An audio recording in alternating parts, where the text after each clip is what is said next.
It's been nearly 2 months since I've been able to get into Parliament because of the sit-in, because of the closure, because of the decision by the Speaker of the House not to hold any sessions and also not to allow all of the media into Parliament. On the eve of the 3rd month anniversary of the sit-in, which falls tomorrow, the 19th of April, today there was a session held regarding the municipal elections, which were supposed to be held this month. They called a session to vote for holding the elections or cancelling the elections or postponing the elections. The reality is today, the holding of this session to determine whether to hold municipal elections is not the priority of this government. It's not the priority of this parliament. It's not the priority of the country. The priority of the country is to hold a session in parliament to elect a president. According to the Constitution, this is the highest order of business, and yet it continues to be sidelined. We've been sitting in the Parliament for 90 days, asking the other MPs to come and respect the Constitution. The Constitution is very clear. Article 74 and 75, they say that everything should be put on hold until we elect a president. The Parliament should be in a state of open sessions to elect a president, and we cannot do other things since electing a president is of high priority. And without a president, we don't have a government that is able to function properly. We now have a caretaker government. And so this is what the Constitution says. What happened today was a bit of a farce, and we saw MPs from across the floor arguing over the reason for having the municipal elections. And a lot of the conversation centred around the fact that they didn't have any money. The Minister of Interior wasn't ready. There were no candidates who had actually put forward their names for the elections. And the fact that the country is falling apart. What is important right now is that the power is completely gone. We are in a power vacuum, which means we are leaving the people to fend for themselves. And we cannot let this election go for month and month and month. So they have spent $1.3 billion from the SDR money on things that we don't know. Where did they spend all this money? What is the SDR money? The SDR money is money that was given to the ministerial cabinet after the COVID-19 pandemic to spend it on COVID-19 and all related matters. Since the pandemic is now gone, so they took the liberty to use it for other things that are urgent matters.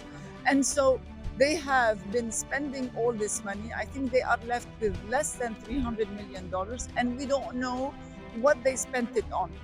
The teachers are still on strike, calling for their rights to be heard. Today, there will be a huge strike for the retirees because they also don't have their rights. And so this excuse of they want to spend the money on other important things is not valid. Because if we want to respect democracy, we have to give the people their right to vote, their rights to choose their representatives.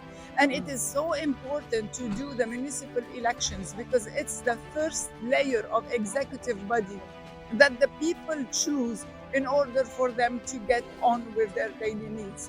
They have the money, they have $300 million left, and they only need $8 million. And so if they wanted, they could have taken the money and done the election. But what happened today was we had the Speaker of the House decide to postpone the elections. But what they said also was that there's no candidates.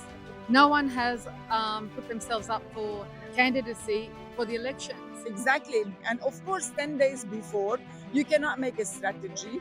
You get everybody bickering about papers and ID cards and everything. This is not the point. The point is they robbed people from their rights to vote. They robbed people from choosing the representatives. They robbed people from holding people accountable. And this is what happened today. It's a robbing and violation of democracy again and again and again. The same way they behaved with the presidential election, they are behaving with municipality election. This parliament, those deputies are the enemy of their own people. And this happened on the eve of the 3rd month anniversary of the sit-in that you and Municipal have been holding for the last 3 months. So tomorrow will be the 19th of April, 3 months since you went in. And how's it feeling for you? We feel that we have to step up. We have to do a protest. It's no longer a peaceful sit-in. We have to call on people's help so that we both, on the streets, everywhere in the world, we all put our hands together to fight for our democracy. We will call on everybody to help, and we're gonna step up our act. This is not gonna stay like this. I am losing complete hope from those deputies who were in the parliament today. They are the enemy of their own people, and now it's another way. We have to step it up, and we have to take it on from a different angle. Whilst the highest order of business wasn't concluded today, and there is no likelihood because there are no sessions or no discussions regarding the next session to elect the president, what is relevant and what is real is the suffering that goes on beyond these boundaries, beyond these streets, beyond these buildings where many of the ruling elite live and exist. Into the suburbs of Beirut, into the Bekaa, into the north, into the south, into the streets where the people are still suffering, demanding food. Every day I receive messages from many people asking if I can help them. They should be asking their parliamentarians. They should be demanding it of their government. But this government seems to be out for lunch.